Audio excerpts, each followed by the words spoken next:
So as a euro gynaecologist నా friend సర్కిల్లో కొందరు అడగమన్నది స్నీజ్ చేసినప్పుడల్లా యూరిన్ లీకేజ్ ఉంటుంది. సో అదర్ ఫ్రెండ్ తనని సజెస్ట్ చేసింది ఏంటంటే you do Kegels exercise. So she's a good friend.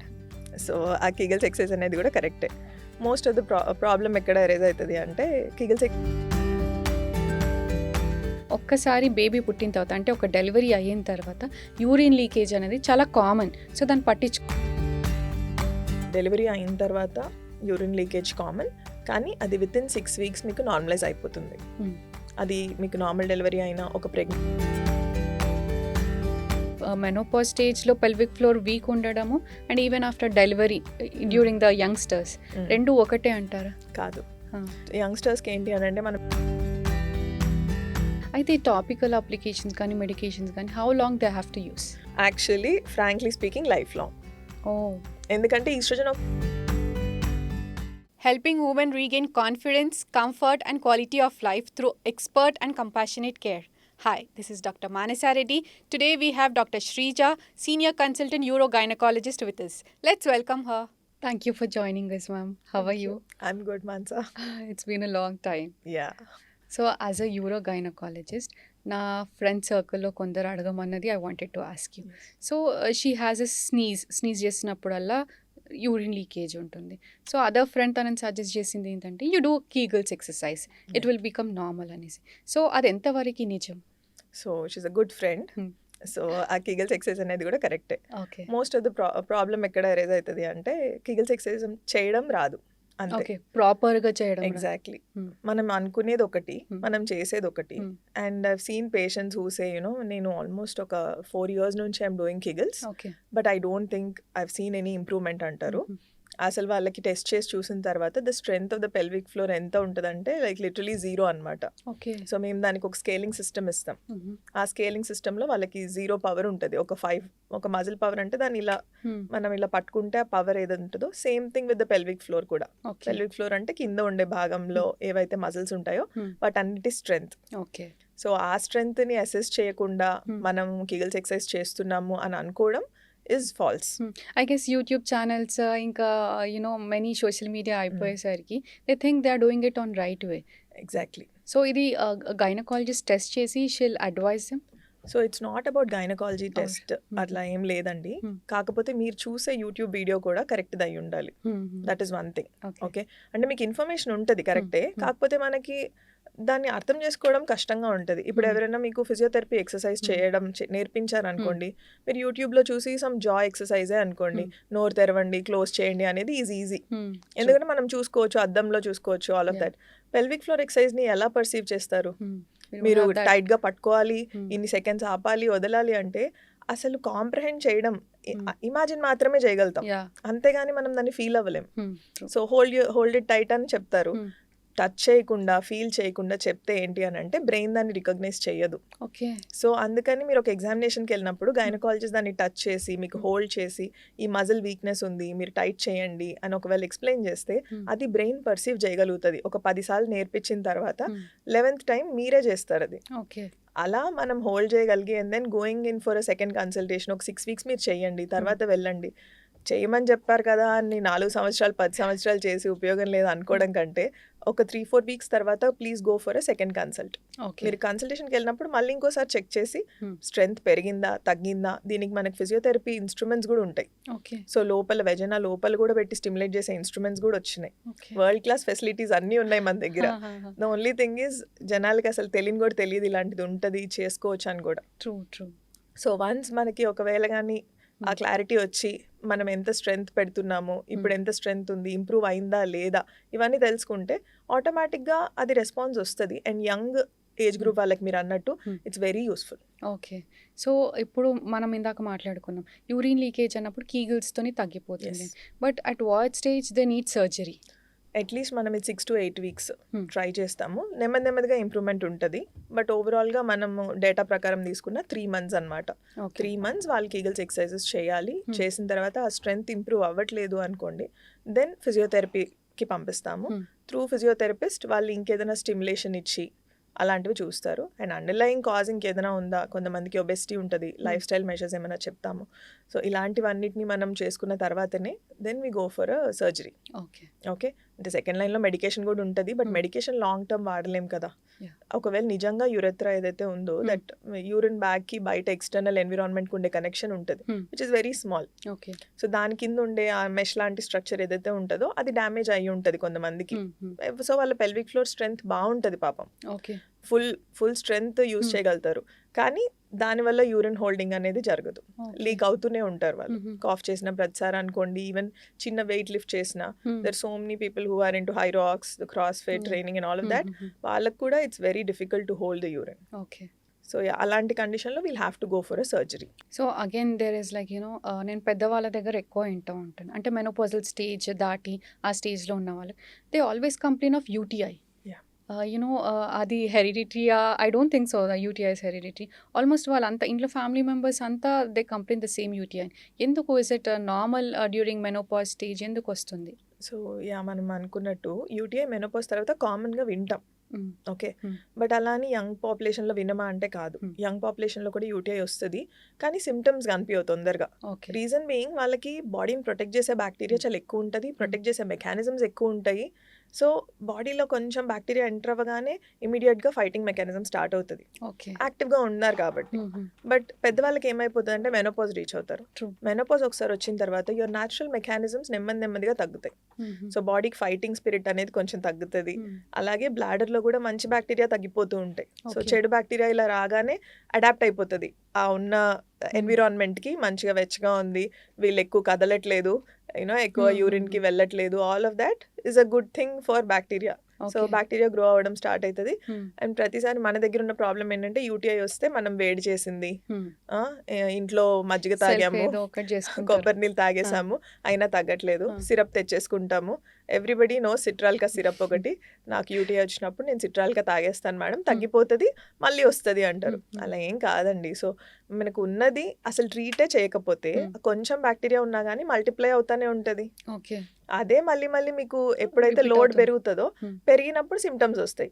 మీరు ఏదో టాబ్లెట్ వేసుకుంటారు, లోడ్ తగ్గుతుంది, 2 రోజుల్లో టాబ్లెట్ ఆపేస్తారు, కంప్లీట్గా కూడా కోర్స్ ఫినిష్ చేయరు. సో అలాంటప్పుడు మళ్ళీ అదే బ్యాక్టీరియా మల్టిప్లై అవుతుంది. ఈసారి అదే టాబ్లెట్ ఇచ్చినా కూడా పనిచేయదు. సో మళ్ళీ ఇంకొక కొత్త లెవెల్కి వెళ్ళాలి, ఇంకా హైయర్ లెవెల్. ఒక్కళ్ళు కూడా యూరిన్ ఎగ్జామినేషన్ చేయించరు, కల్చర్ చేయించుకోరు. మెడికల్ షాప్కి వెళ్తే ఏదో ఒక మెడిసిన్ ఇస్తారు మీకు. సో ఇచ్చిన తర్వాత 2 days వాడతారు, సిమ్టమ్స్ తగ్గిపోతాయి, తగ్గిపోగానే మానేస్తారు. ఆ బర్నింగ్ కానీ ఆ పెయిన్ తగ్గేసరికి అంతే. ఎందుకు వేసుకోవాలి, ఇది మళ్ళీ ఉంచుకుంటే, ఈ స్ట్రిప్ ఉంచుకుంటే నెక్స్ట్ టైం ఎప్పుడన్నా వచ్చినప్పుడు మళ్ళీ ఇదే స్ట్రిప్ వాడుకుంటా, ఇదే thought process. I have seen so many patients ఇదే చెప్తారు. సో ఇంట్లో అందరికి ఎవరికి యూరిన్ ఇన్ఫెక్షన్ వచ్చినా ఇదే టాబ్లెట్ తిరుగుతూ ఉంటుంది. ట్రూ కామన్ అందరి దగ్గర అదే చూస్తుంటాం. అదే నిఫ్టాజ్ ఉంటుంది, నిఫ్టాజే చెప్తారు వాళ్ళు, తెచ్చుకుంటారు. నిఫ్ ఏదో వేసుకున్నా మేడం అంటారు, అదే. సో అది వేసుకొని ఇంకా తర్వాత మనం అది ఇవ్వాలన్నా కానీ పని చేయదు. సో అట్లాంటి వాళ్ళకి మీ దగ్గరకు వచ్చినప్పుడు ఏం చెప్తారు? ఎట్లాంటి ఇన్వెస్టిగేషన్స్ కానీ? ప్రైమరీ యూరిన్ టెస్ట్ చేసుకోమని చెప్తాం ఫస్ట్. అంటే ఆ ఏజ్లో యూటీఐ అంటే ఏదో వాళ్ళు మొహమాటం కూడా వాళ్ళకి. అవును, బట్ అది ఏమవుతుందంటే యూరిన్ ఊరికే రావడము. మా దగ్గరికి వచ్చేది కూడా యూరిన్ ఇన్ఫెక్షన్తో రారు, బయటకు వచ్చిన తర్వాత మండుతుందనో, లేకపోతే ఫ్రీక్వెన్సీ ఎక్కువైపోయింది, పదే వెళ్తున్నాను, షుగర్ కంట్రోల్లోనే ఉంది. సో ఇవన్నీ వాళ్ళే డిసైడ్ చేసుకొని వస్తారు మా దగ్గరికి. అక్కడ చూస్తే ఒక ఫుల్లీ లోడెడ్ పస్సెల్స్ ఉంటాయి యూరిన్ లో. అది మనం ఒకవేళ పైప్ పెట్టి తీసినా కూడా తెల్లగా వస్తుంటది అనమాట యూరిన్. కొంతమందికి బ్లడ్ వస్తుంది యూరిన్ లో. ఇదంతా వాళ్ళు తట్టుకొని అలా నెమ్మదిగా కిడ్నీ ఇన్ఫెక్షన్ అయ్యేంత వరకు వెయిట్ చేసే వాళ్ళు కూడా చాలా మంది ఉంటారు. సో ఫస్ట్ 100% మీరేం పట్టించుకోలేదని అంటే నెమ్మదిగా బ్లాడర్ అంతా కూడా కెపాసిటీ చిన్నగా అయిపోతుంది, లోపల ఇన్ఫెక్షన్ పదే వస్తుందంటే మీకు ఏదైతే కనెక్షన్ ఉంటుందో కిడ్నీకి అండ్ బ్లాడర్ కి, ఆ యూరేటర్ అనేది కూడా వాపు వచ్చేస్తుంది.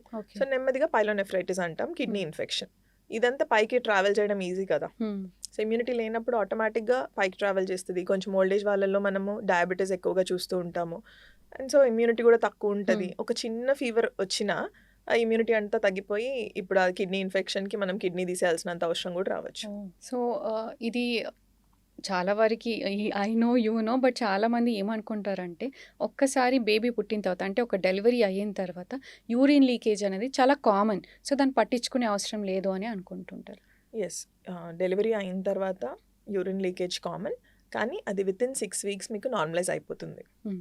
అది మీకు నార్మల్ డెలివరీ అయినా, ఒక ప్రెగ్నెన్సీ గో త్రూ అయినా, ఒక సిజేరియన్ సెక్షనే అయినా మీకు కంట్రోల్ అనేది వస్తుంది. అది 6 వీక్స్ 8 వీక్స్ టైం పడుతుంది. ఓకే. బికాజ్ అప్పుడే యూ హెవ్ గాన్ త్రూ ఒక ప్రెగ్నెన్సీ, డెలివరీ ఇంతా చాలా it's a big load True, female true. మీద. అది మనం అర్థం కూడా చేసుకోలేము. Nobody else will understand. నేను మదర్ అయ్యేంత వరకు ప్రాబ్లీ నాకు కూడా అర్థం కాలేదేమో. Once somebody becomes a mother, అప్పుడే వాళ్ళకి అది అనుభవించినాం కాబట్టి అది అర్థమవుతుంది. అండ్ ప్రెగ్నెన్సీ లేని వాళ్ళు, ఇంతకుముందు ఎప్పుడు కన్నని వాళ్ళకి కూడా ఒక 30% మందికి యూరిన్ లీక్ ఉంటుంది. Okay. So it's not that నేను ప్రెగ్నెంట్ అయ్యాను కాబట్టి నాకు లీక్ అయింది, లేకపోతే నేను డెలివరీ నాకు నార్మల్ డెలివరీ అయింది కాబట్టి నాకు లీక్ అవుతుందని. ఎస్, నార్మల్ డెలివరీ అయినప్పుడు కొంచెం ఎక్కువ రిస్క్ ఫ్యాక్టర్ అనేది నార్మల్ డెలివరీ వాళ్ళకి ఉంటుంది. బట్ మీరు ఎపిడ్యూరల్ తీసుకున్నా అది కూడా ఒక వన్ ఆఫ్ ద రిస్క్ ఫ్యాక్టర్సే. Pregnancy itself becomes one risk factor. ఎందుకంటే మీరు ఆ బరువు పెల్విక్ ఫ్లోర్ మీద వేసే మొత్తం 9 months గడుపుతున్నాం కాబట్టి. సో ఈ రిస్క్ ఫ్యాక్టర్స్ అందరికీ ఉంటాయి, కాకపోతే అందరికీ లీక్ ఉండదు. ఓకే. సో అదేమి ట్రీటబుల్ కాదు అనుకునడానికి కూడా లేదు. అండ్ నార్మల్ అని వదిలేయడానికి సఫరింగ్ ఉన్నప్పుడు ప్లీజ్ డాక్టర్ దగ్గరికి వెళ్ళండి. ఎందుకనంటే చిన్న చిన్న ఈజీ ఆప్షన్స్ కూడా ఉంటాయి. లేజర్ చాలా సింపుల్గా ఉండేది ఆప్షన్ ఏంటంటే లేజర్ కూడా. సో ఎర్లీ స్టేజెస్లో వచ్చినప్పుడు మీకు టైటనింగ్ కోసం లేజర్ అప్లై చేయవచ్చు. ఓకే. అండ్ ఇంకా ఎర్లీగా ఉన్నప్పుడు ఫిజియోథెరపీతోనే సరిపోతుంది. ప్రాపర్గా మీకు కిగల్స్ ఎక్సర్సైజ్ ఒక్కటి నేర్పించిన పోస్ట్ పార్టమ్ మీ డెలివరీ అయిపోయింగానే మీరు ఎక్సర్సైజెస్ మొదలు పెట్టేయచ్చు. అదేమి బాల్ తీసుకొని వెయిట్లు ఎత్తే ఎక్సర్సైజ్ అయితే కాదు. పడుకోనో మీరు బ్రెస్ట్ ఫీడింగ్ ఇస్తున్నప్పుడు చాలా ఈజీగా ఒక 10 minutesలో అయిపోయే ఎక్సర్సైజ్. జస్ట్ దట్ మీకు ఒక ఐడియా ఉండాలి. మనం ప్రెగ్నెన్సీ స్టార్ట్ అవ్వక ముందు నుంచి కూడా కొంచెం పెల్విక్ ప్రిపరేషన్ ముందు నుంచి చేయాలి. ఓకే. సో ఎక్సర్సైజులు చేయడం కానివ్వండి, పెల్విక్ ఫిజియోథెరపీ గురించి అర్థం చేసుకోవడం ప్రెగ్నెన్సీ టైంలోనే చెయ్యండి. సడన్గా డెలివరీ అయిపోయాక నాకు ఏదో ఇంజరీ అయింది కాబట్టి నేను చేస్తాను అనుకుంటే అంత ఎఫెక్టివ్గా ఉండకపోవచ్చు. ఓకే. పోస్ట్ పార్టమ్ కంటే కూడా ప్రీ ప్రెగ్నెన్సీ ఆర్ ప్రెగ్నెన్సీ టైంలో యాంటీపార్టమ్ టైంలో మీకు ఫిజియోథెరపీ దొరికితే please utilise. So even menopause స్టేజ్లో వచ్చిన వాళ్ళకి కూడా ఒకరు అడిగారు అనమాట, నాకు గైనకాలజిస్ట్ చెప్పింది నా పెల్విక్ ఫ్లోర్ వీక్ ఉంది అనేసి. అంటే ఇట్ ఈస్ ద సేమ్ ఇప్పుడు మెనోపాజ్ స్టేజ్లో పెల్విక్ ఫ్లోర్ వీక్ ఉండడము and even after delivery during the youngsters రెండు ఒకటే అంటారా? కాదు. సో యంగ్స్టర్స్కి ఏంటి అని అంటే మనం ఎక్సర్సైజెస్ చెప్పామనుకోండి, they will be able to perform and వాళ్ళ బాడీ దాన్ని యాక్సెప్ట్ చేస్తుంది అండ్ రీగ్రోత్ ఉంటుంది. ఓకే. సో నార్మల్గా ఇప్పుడు ఏదైనా దెబ్బ తగిలినా కూడా మనకి హీలింగ్ కెపాసిటీ బెటర్గా ఉన్నట్టు వాళ్ళకి మనం ఒకటి నేర్పించామనంటే స్ట్రెంథనింగ్ ఎక్సర్సైజ్ కానీ వాళ్ళు చేయగలుగుతారు. మల్టిపుల్ టైమ్స్ మన దగ్గరికి రాగలుగుతారు. ఇదంతా ఉంటుంది. ప్లస్ బాడీ ఒక హెల్దీ ఫేజ్ ఆఫ్ టైంలో ఉంది. ఓకే. బట్ మెనోపాజ్కి వచ్చేటప్పటికి ఏంటి అని అంటే ఈస్ట్రోజన్ అనేది ఒక కాంపొనెంట్ ఉంటుంది మన బాడీలో. ఈస్ట్రోజన్ రిసెప్టార్స్ అన్నీ కూడా తగ్గిపోతాయి. మీ బాడీలో ఈస్ట్రోజన్ లెవెల్ కూడా తగ్గిపోతుంది. ఇది ఒక female hormone. So most important female hormone ఇది. మనని హెల్దీగా యాక్టివ్గా ఉంచేది కూడా ఈ ఈస్ట్రోజనే. సో ఎప్పుడైతే ఈ రిసెప్టార్స్ అన్ని తగ్గిపోతాయో మెనోపాజ్లో, మనం ఒకవేళ బయట నుంచి మనం ఎంత ట్రై చేయాలనుకున్నా కూడా సో ఆటోమేటిక్గా ఆ వీక్నెస్ అనేది ఎగ్జిస్టింగ్గా ఉండిపోతుంది. సో ఆ పెల్విక్ ఫ్లోర్ వీక్నెస్ అంటే అదే. బట్ మనం బయట నుంచి క్రీమ్స్ పెట్టడం కానీ అవన్నీ ప్రివెంటివ్ మెజర్స్గా ఇస్తాం వాళ్ళకి. సో ఈస్ట్రోజన్ క్రీమ్స్ కానివ్వండి అవన్నీ రిక్వైర్డ్ ఉన్నప్పుడు వాటి అంటే అక్కడున్న స్కిన్ చూస్తాము, ఒకసారి ఎగ్జామిన్ చేసి దాన్ని బట్టి we will prescribe some medicines. So అది వాడుతూ ఉంటే ఎప్పుడు అవసరం పడితే అప్పుడు వాడడం కాదు, ప్రివెన్షన్ లాగా దాన్ని వాడితే మాత్రం లాంగ్ టర్మ్లో చాలా యూస్ఫుల్గా ఉంటుంది. యూటీఐ తగ్గడం కానివ్వండి, మల్టిపుల్ టైమ్స్ యూటీఐ రాకుండా ఉండడం కానీ, అంటే యూరిన్ ఇన్ఫెక్షన్స్ పదే రాకుండా ఉండడం కానివ్వండి, లేదు ఫ్యూచర్లో ఎప్పుడైనా ప్రొలాప్స్ అంటే లోపల ఉన్న ఆర్గన్స్ కిందికి జారకుండా ఉండడానికి, మన కింద ఉండే ఏరియా హెల్దీగా అనిపించడానికి, అంటే సెక్షువల్ ఇంటర్కోర్స్లో కానివ్వండి చాలా మందికి పెయిన్ పర్సీవ్ చేస్తారు. అది మెనోపాజ్ తర్వాత ఇంకా సివియర్గా ఉంటుంది ఆ పెయిన్. ఇదంతా కూడా ప్రివెంట్ చేసుకోవచ్చు. Okay. So prevention is always better then cure. అయితే టాపికల్ అప్లికేషన్స్ కానీ మెడికేషన్స్ కానీ how long they have to use? Actually frankly speaking lifelong. ఎందుకంటే ఈస్ట్రోజన్ ఒకసారి బాడీలో తగ్గిపోయింది అంటే ఫర్ లైఫ్ తగ్గిపోయిందని. అండ్ మనం హెల్దీగా ఉండాలనుకుంటే ఫర్ లైఫ్ టైం హెల్దీగా ఉండాలి. మనం బతికినన్ని రోజులు దాన్ని యూజ్ చేసుకోవాలి. అవసరం ఉన్న వాళ్ళకి మాత్రమే, అందరికీ ఎడపెడ రాయం. నిజంగా రిక్వైర్మెంట్ ఉన్న వాళ్ళకి మాత్రం ఇస్తాము. అది వీక్లీ 2 అప్లికేషన్ అంతే. సో అది కూడా always depending on your risk factors. మీకు ఇంతకు ముందు ఏదైనా హిస్టరీ ఉంది, ఇవ్వకూడదు అనుకున్నప్పుడు ఇవ్వమండి. లేదు యూఆర్ ఎలిజిబుల్ అంటే ఇచ్చేస్తాం.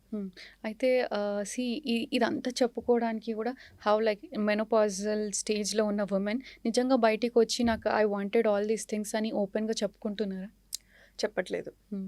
చెప్పరు గూడా. హ్మ్. అండ్ అన్‌లెస్ అది ఇంట్లో వాళ్ళకి ఇంకెవరికైనా ఇబ్బంది కలిగిస్తుందనేంత వరకు గూడా ఆ! వాళ్ళొచ్చి మనకి ఓపెన్‌గా ఏం చెప్పరు. హ్మ్.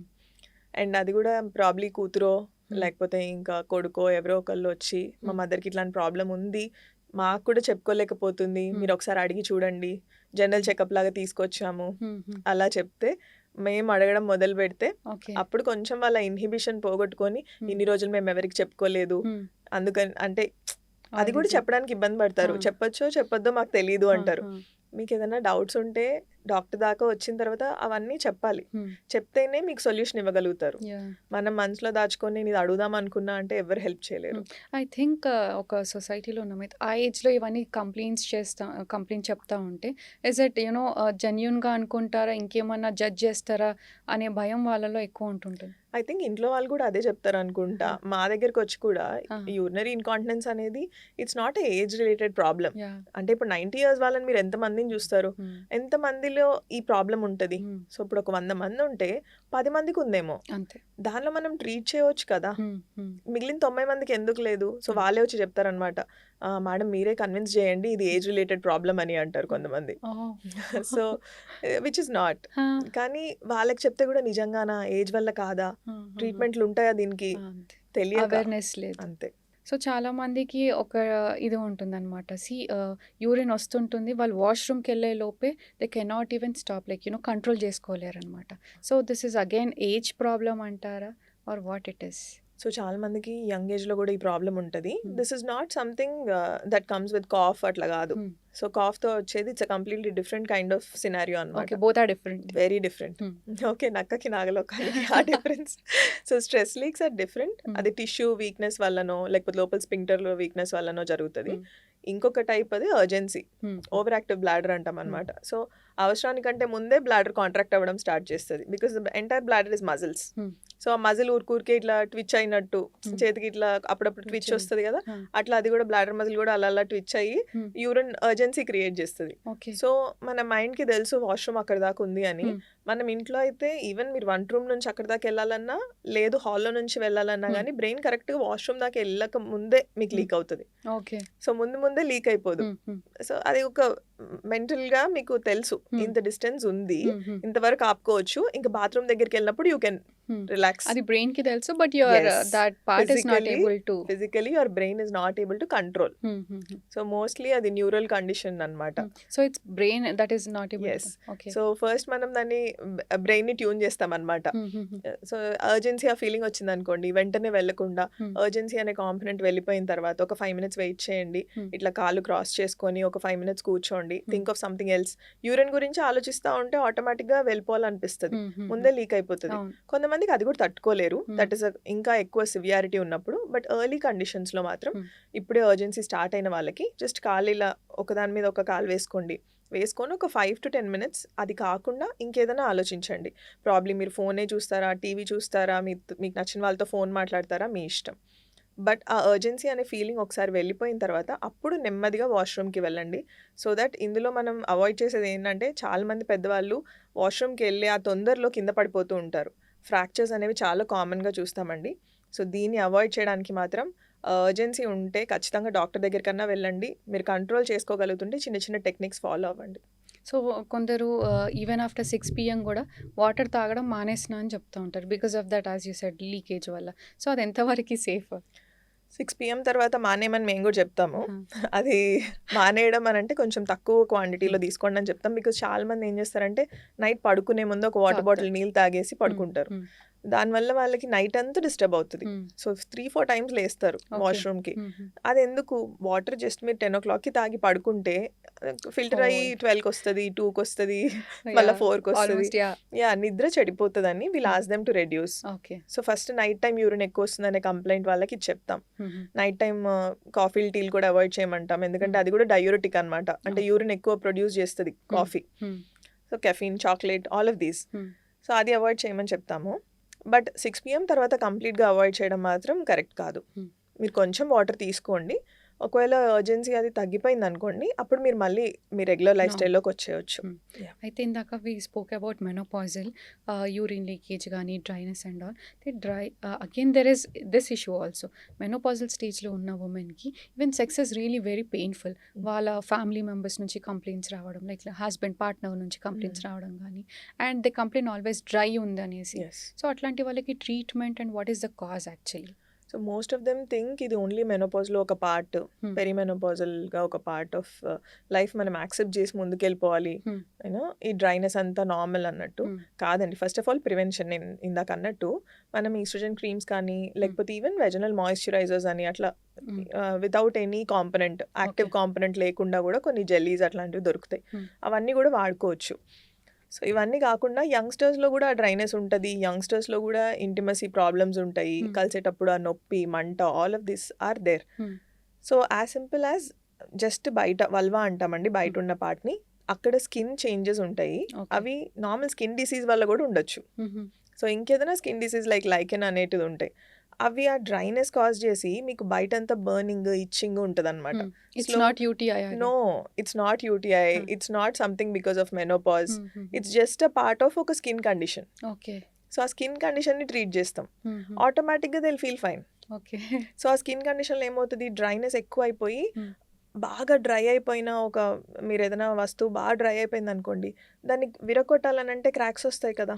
You try something forcefully also, crack వచ్చేస్తుంది, బ్లీడింగ్ అవుతుంది. సేమ్ థింగ్ స్కిన్ కూడా బాగా టైట్ అయిపోతుంది. టైట్ అయిపోయినప్పుడు when you trying to insert ఫోర్స్ఫుల్గా అవ్వండి, మనం అనుకోని కానివ్వండి, మనం న్యాచురల్గా జరిగినా కూడా దట్ విల్ కాజ్ స్టేర్స్ అనమాట. చిన్న చిన్న కట్స్ అయిపోతాయి, ఆ కట్స్ అయిపోయి బ్లీడింగ్ అవుతుంది.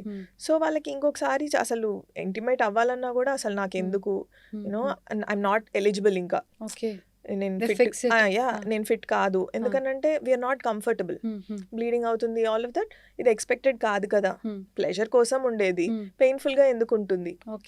So every time it's painful because it's getting tan. అలా చినిగిపోయిన ప్రతిసారి పెయిన్ఫుల్ ఉంటుంది, హీలింగ్కి చాలా టైం పడుతుంది. దాని బదులు మీరు ఒకసారి ట్రీట్మెంట్ తీసుకుంటే, అది 1 month లాంగ్ ట్రీట్మెంట్ అయినా కానీ మీకు లైఫ్ టైంకి రిలీఫ్ ఇస్తుంది. సో ప్రోలాప్స్ గురించి కూడా చాలా వింటున్నాం. What is prolapse? ప్రొలాప్స్ అంటే బేసికలీ లోపల ఆర్గన్స్ ఉంటాయి, అవి కొంచెం బయటకు వస్తాయి. ఇది prolapse. That can be anything. మీకు అంటే ఇప్పుడు మనకి హర్నియా ఎట్లా వస్తుంది అని అంటే పేగులు బయటకు వస్తాయి, మరి దానిపైన స్కిన్ ఉంటుంది కాబట్టి మనకి ఎక్కువ తెలియదు. ఇక్కడ ఏమవుతుంది అని అంటే మనకి కింద ఏం ప్రొటెక్షన్ లేయర్ ఉండదు. సో వెజనల్ డెలివరీ అయిన వాళ్ళకి తెలుస్తుంది, కింద మనం కలిసే దారి ఏదైతే ఉంటుందో అక్కడ నుంచి కొంచెం సర్విక్స్ అంటే మన యూట్రస్కి ఉండే ఫ్రంట్ పార్ట్ని సర్విక్స్ అంటాం, అదన్నా కిందికి రావచ్చు. లేదు బ్లాడర్ అని ఉంటుంది కదా, యూరిన్ బ్యాగ్, అదన్నా కిందికి రావచ్చు. లేదు మోషన్ బ్యాగ్ అన్నా కిందికి రావచ్చు. ఎనీథింగ్ కెన్ కమ్ అవుట్, లేకపోతే అన్ని కలిపి కూడా కిందికి రావచ్చు. సో ఏదన్నా ప్రొలాప్సే. సరే అయితే యూట్రస్ రిమూవల్ చేయించేసుకుందాము, గర్భసంచి తీసేస్తే ఈ ప్రాబ్లం కూడా ఉండదు అని చాలా మంది చూసే వాళ్ళు కూడా అనుకోవచ్చు. 100% కాదు. సో మీరు యూట్రస్ రిమూవల్ చేయించుకున్న తర్వాత ఆ మిగిలిన వెజైనా అనే పార్ట్ ఉంటుంది, కలిసే దారి, బేసికలీ ఈ దారి కూడా బయటికి రావచ్చు. దాంతోపాటు మళ్ళీ సేమ్ థింగ్, మళ్ళీ మోషన్ బ్యాగ్ అయినా రావచ్చు, యూరిన్ బ్యాగ్ అయినా బయటికి రావచ్చు, ఏదన్నా సింగిల్గా కూడా బయటికి రావచ్చు. So all of that comes under prolapse, ఒక అంబ్రెల్లా కింద. అసలు ఎందుకు అవుతుంది ప్రొలాప్స్? ఎందుకు అవుతుంది? పెల్విక్ ఫ్లోర్ వీక్నెస్ వల్ల అవుతుంది ప్రైమరీగా మనం చూసుకుంటే. But most of the time మీరు ఫస్టే హెల్ప్ అడగపోవడం వల్ల ఎక్కువ అవుతుంది. సో ఒక పేషెంట్కి ప్రాబ్లం ఇప్పుడు ఉంది, ఎప్పుడు నుంచి స్టార్ట్ అయింది అని అంటే ఒక 10 years బ్యాక్ అని నార్మల్గా చెప్తారు. సో ఒక 10 years బ్యాక్ నుంచి వాళ్ళకి కొంచెంగా తెలుసు, ఆ బరువు ఫీలింగ్, బల్జ్ ఫీలింగ్, ఊరికే యూరిన్ వచ్చే ఫీలింగ్, లేకపోతే మోషన్ కంప్లీట్ అవ్వని ఫీలింగ్, ఇవన్నీ వాళ్ళకి ఎప్పటి నుంచో ఉంటాయి. అది ఎప్పుడు డాక్టర్ దగ్గరికి వెళ్ళరు కాబట్టి ఒక్కసారి డెలివరీ అప్పుడు వెళ్తారండి, ఆ తర్వాత మళ్ళీ మెనోపాజ్ వచ్చిన తర్వాత జనరల్ చెకప్ అప్పుడు వెళ్తారు, అంతే. ఈ మధ్యలో మళ్ళీ ఎప్పుడు గైనకాలజిస్ట్ దగ్గరికి వెళ్ళరు, అన్లెస్ ఏదైనా కంప్లైంట్ ఉంటే తప్ప. ఎగ్జామినేషన్ కోసం అయితే ఎవరు వెళ్ళరు. సో అలా మిస్ అవుతాయి అంతే. సో ప్రైమరీగా చిన్న స్టేజ్లో ఉన్నప్పుడు ఏంటి అంటే నార్మల్ చిన్న ట్రీట్మెంట్స్ తోటి దాన్ని కరెక్ట్ చేసేయచ్చు. బట్ సేమ్ నేను అన్నట్టు కీగల్స్ ఎక్సర్సైజెస్ కానీ కొంచెం ప్రొలాంగ్డ్గా చేస్తాం. ఇప్పుడు అది 3 months అంటే ఇది 4 months వరకు కీగల్స్ ఎక్సర్సైజెస్ అవి చేపిస్తాము. సో స్టార్టింగ్ స్టేజెస్ ఆఫ్ ప్రొలాప్స్ని కరెక్ట్ చేయవచ్చు. But later on surgery required అవుతుంది. సర్జరీ అయిన తర్వాత వాళ్ళు ఫాలో అప్ అండ్ ఆల్ ఎట్లా ఉంటుంది సో ప్రోలాప్స్కి? సర్జరీ మనం మెడికలీ ఫిట్ ఉండాలి, సర్జికలీ ఫిట్ ఉన్న పేషెంట్స్కి సర్జరీకి will ask them to go for surgery. అది ఎంత యంగ్ అన్నా ఎంత ఓల్డ్ అయినా కానీ వాళ్ళ తర్వాత ఒకవేళ ప్రెగ్నెన్సీ ప్లాన్ చేసుకోవాలనుకునే వాళ్ళకి కూడా ప్రొలాప్స్ సర్జరీస్ చేస్తాం. ఓకే. సో ప్రొలాప్స్ అంత ఎర్లీ స్టేజ్లో కూడా రావచ్చు, 20 ఏళ్ళలో కూడా రావచ్చు ప్రొలాప్స్. ఓకే. సో యూట్రస్ అంతా బయటకు వచ్చేసి ఉంటుంది. వాళ్ళు ఇప్పుడు next they have to plan pregnancy అనుకున్నప్పుడు మెష్ రిపేర్స్ అవి చేస్తామన్నమాట. సో మెష్ తోటి యూట్రస్ మొత్తాన్ని వెనక్కి పెట్టి వాళ్ళని నెక్స్ట్ ప్రెగ్నెన్సీకి అలౌ చేస్తాం. Okay. So that is young గ్రూప్లో. ఎంత డిఫరెన్స్ ఉండాలి even after surgery? When do you ask them to plan next so 1 year. ప్రెగ్నెన్సీ? Okay, 1 year. Yeah. So healing ఎక్కువ బెటర్గా ఉంది అని అంటే if they are comfortable they can plan even early. Okay. But usually 1 year వరకు they will come for follow up and other things కాబట్టి they can plan for a pregnancy. Okay. So ఎప్పుడైతే ఈ middle age group వాళ్ళు వస్తారో అండి, వీళ్ళకి first of all problem ఎక్కడ అవుతుందంటే నాట్ అసెసింగ్, అంటే ప్రొలాప్స్ ఉంటుంది వాళ్ళకి, దాన్ని అసెస్ చేయకుండా వాళ్ళు హిస్టెక్టమీకి వెళ్ళిపోయి ఉంటారు. ఓకే. ఇలాంటి వాళ్ళకి ఏంటంటే ఫర్దర్గా maybe 20 years later 30 years later మీరు మళ్ళీ ఆ వెజైనా అనే భాగం కిందికి జారచ్చు. దాన్ని వాల్ట్ ప్రొలాప్స్ అని అంటాం. ఓకే. సో మీరు చేయించుకునేటప్పుడే బీ షూర్ మీకు ఫిక్సేషన్ అవసరమా అవసరం లేదా అని. ఫిక్సేషన్ సర్జరీస్ డిఫరెంట్గా ఉంటాయి. ఓకే. సో మేము వెజినల్ సర్జరీస్ చేసేటప్పుడు ఏంటంటే కిందికి జారకపోయినా కూడా లాప్రోస్కోప్ కింద నుంచి పెట్టి వీ డూ ద సర్జరీ. ఆ తర్వాత దీన్ని ఫిక్స్ చేస్తాం. ఒకవేళ కొంచెమైనా కిందికి డిసెంట్ ఉంది అని అంటే ఫ్యూచర్లో వాళ్ళకి ఇంకో 10 years తర్వాత ఆ ప్రొలాప్స్ జరగకుండా దాన్ని ఇంకొక ఫిక్స్డ్ పాయింట్లో టై చేస్తాం అనమాట. సో దట్ అది కిందికి రాదు. ఓకే. బట్ ఒకవేళ మీరు అలా కాకుండా డయాగ్నోజ్ చేయలేకుండా కన్నా మీరు హిస్టెక్టమీకి వెళ్ళిపోతే మీకు ఫర్దర్గా మళ్ళీ ప్రొలాప్స్ వచ్చే ఛాన్స్ ఉంటుంది. సో అది ఒకటి చూసుకోవాలి. అండ్ దీని తర్వాత కూడా మీరు next day you are back to normal life అండి. ఓకే. యా, ఒక మీకు పైప్ ప్రాబ్లీ 24 hours వేస్తాం అంతే. ఈరోజు సర్జరీ అయిందంటే రేపు మార్నింగ్కి మీకు పైప్ రిమూవ్ చేస్తాము, మీ అంతటి మీరు వాష్రూమ్కి వెళ్ళిపోతారు. అండ్ యూజువలీ మేము చేసే సైడ్ వచ్చేసి వెజినల్ సర్జరీస్ కంప్లీట్గా. సో స్కార్ కూడా ఏమి ఉండదు, పొట్ట మీద మీకు ఏం స్కార్ ఉండదు. సో మీ రెగ్యులర్ స్నానం చేయడం కానివ్వండి, వాష్రూమ్కి వెళ్ళడం కానీ మీకేం హెల్ప్ అవసరం లేదు. And you can get back to your work in a week. 1 week తర్వాత you will come for follow up. ఆ తర్వాత నుంచి మీరు వర్క్ వెళ్ళిపోవచ్చు. No rest involved, okay. Not much of rest involved. Thank you for your insights. Yeah, thank you so much. Thanks so much for calling me here. Thank you. Yeah.